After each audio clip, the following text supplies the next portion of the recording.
Why don't you tell us to take a stand? We have to take a stand for what we know is right. And I take a stand.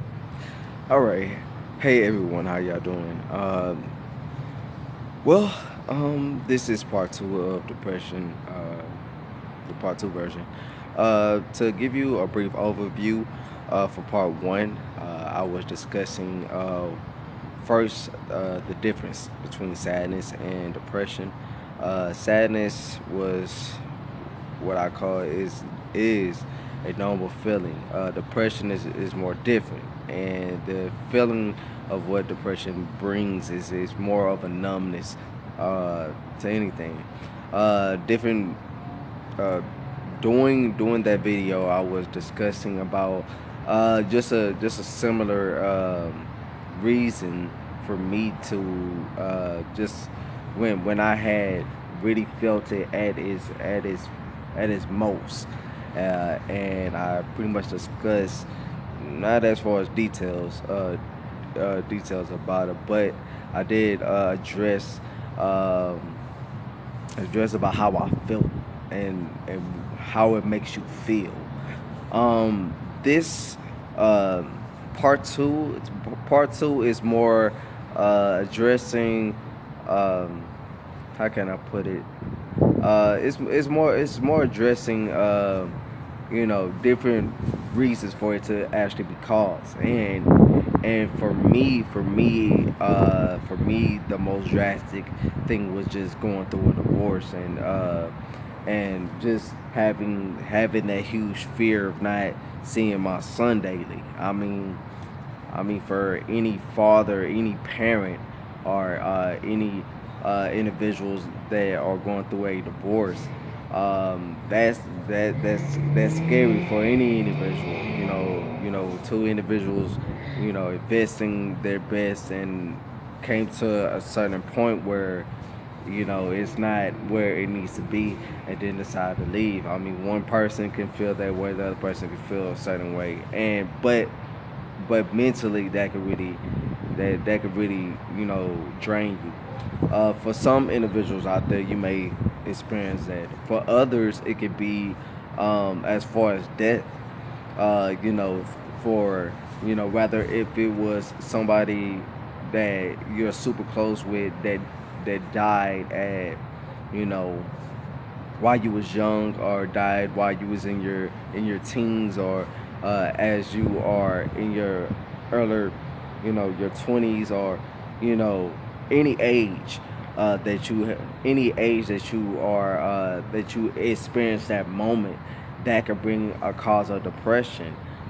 Just that emotional feeling of really being attached to somebody that genuinely loves you back, that genuinely cares for you, out of more, or more or greater, the greater way of how you feel about that person, and no longer seeing that individual around you anymore. That could bring, that can definitely bring depression. um Another thing, abuse. For individuals that get verbally abused, just constantly getting, it feels like torture. It feels like you're trapped. A person's telling you, you ain't this, you ain't this, you ain't this, and you could be doing all of the good things, but because of that individual battling inside pain and inside hurt, they themselves cannot sit here and tr- and how can I put it? They themselves are unable to help you to build into a better individual. I mean, help you to build into a better you. Instead, these are the individuals that pretty much try to destroy you, or try to take whatever good that you have, out of your identity, out of your finances, out of your looks. Some people can sit here and lose looks due to so much stress of that verbal abuse, and it can really just drain a person to a point to make a person like when once you get so drained and brought down, you can get to that point where get to the point where you literally start to down your own self, and that's what it's supposed for people that's going through that. Physical abuse is another way of going through depression. I mean, if you've been physically abused, whether male or female, it could go both ways. And somebody just beating on you, and I don't condone that. That's for, you know, rather if that individual supposedly that's the reason why he or she they supposed to, and they could go from parenting, could go from you being a spouse, you being in a relationship. Shoot, you could even have a friend that is that way, and that itself, you can want to, how can I put it? You can want to start to point at yourself and think that it's because of you. It's because of me. That I'm making this person angry. It's because of me that this person, it's not happy. No, it's not because of you. It's because they choose not to be happy. And grandma always say misery loves company, and that is so true. Misery does. If you allow misery to be around you, if you allow misery to overtake your visions, your goals, your aspirations, what you're trying to do, where you trying to establish with your life, the direction of where you see yourself being currently, or in a couple of years, and you literally is attached to somebody that is so miserable and so insecure. Those individuals, if you attach yourself to those individuals can, if you stay there that long, you will wind up being broken. And it's so true. So, my thing when it came to depression was me believing that. Me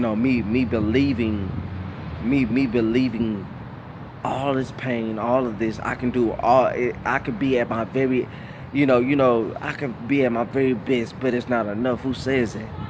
When you know, like when you're depressed, you literally start to believe that, like, my best is not enough. No, your best is enough. Your best is enough. But the great thing about who you are is, and it's a life journey, is awakening your greatness and surrounding yourself around individuals that could take your potential and help you to elevate it to its greatest extent. Prime example, if it goes to like a head coach, you know, you could sit here be a kid, and you can sit here and play street ball, right? And you can have a great form, good crossover, play good defense, but you're not at your full potential. Get what I'm saying? That coach won many championships. He won many championships with his teams. His teams went undefeated. And the way and let's say he just goes to the park and he sees you, but he sees where you at. He sees where you at, but but he sees where you at. But his coaching and betting team, his skills, his the way that he can, the way that he can not only mentally help his players, the way that he could build that leadership into those players, and that self confidence. He sees what he has. He can invest into you, and you could be that star player to elevate into not only just as a man or even as a woman, but as a human being, as a person.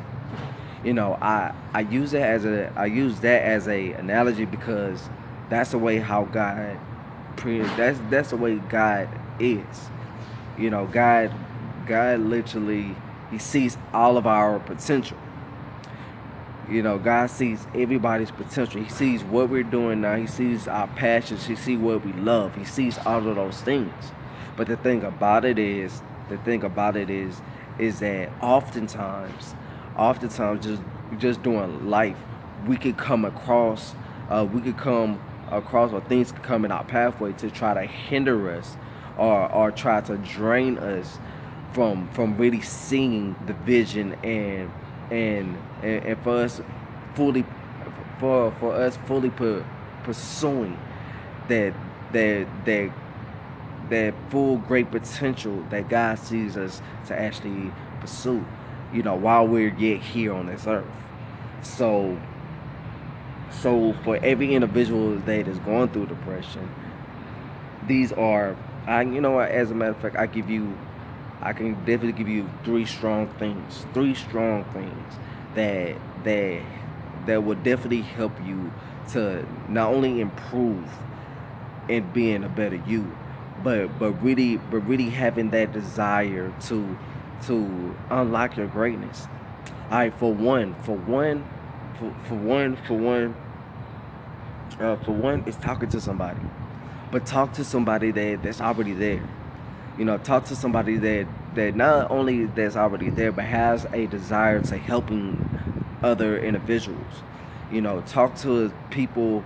You know, talk to a counselor, talk to a therapist, talk to that one person in your family that is doing good, and that really has a kind heart for helping people, and seek advice, and really be an open ear and really attach yourself to that. Number two, which I should make, yeah, which I shouldn't make number one. Know this, know this. If nobody else is around, nobody else is around, the person that's going to elevate you, the person that's going to allow you to be, the person that's going to drive you, that's going to push you, it's always you. Just, you gotta believe in yourself. You have to believe in yourself, because believing in yourself is really going to elevate you to a whole nother dimension. You know, prime example with me, even, deciding to head back to school. You had some may, they speak and say, no, this may not be your time. It has people that actually support it. But rather if they didn't even give me what they think, it's all about what I believe that's fitting for me, that's going to improve my life. So so my thing to you guys is believing in yourself. You have to. That's the only way that you will survive life, is by believing in yourself. If I can, you gotta have that self confidence in yourself that, man, I can go into this situation and I can excel in it. I know if I go here and if I had the right coaches, if I had the right teachers, if I had the right individuals, I'm ready. I just need the right trainer to get me there. I mean, once the trainer's there, I just have a belief, with the right training I can excel in this. You just have to believe in yourself. And number three, um, knowing your circle. Knowing your circle is so important, because you can literally, yeah, you right now currently can is are improving, are doing great things, but because of those certain individuals that's in your circle, those individuals may not want you to be successful. Some people, like in life, wants you to be miserable, wants you to be a failure, wants you not to make anything, wants you not to be anything in life. You know what, someone once told me that, you know, and because I had a care and a love for the individual, I actually believed it for just for a moment, until God had to really open up my eyes and show me that, don't believe that. That person told me, man, you'll never be anything in life. And because of me having that depression and sadness at that given moment, I believe that, until until until I had to move remove that person from my circle and surround myself around people that really do believe in me and really do see greater things, that say, yeah, that really sees that you really have a greatest in you. So my thing for those individuals that are going through depression, be great. You are great. You do have a purpose. You know, you are very loving, you are a very compassionate person. But the most important thing is for you to believe that you are. And you can. Just hold your head up. And I promise you, not only help is on the way, but God knows exactly what you need right now. The only thing for you to do is just open your eyes. Just see it for yourself. So, as I always say, stay positive, and as always, peace and love.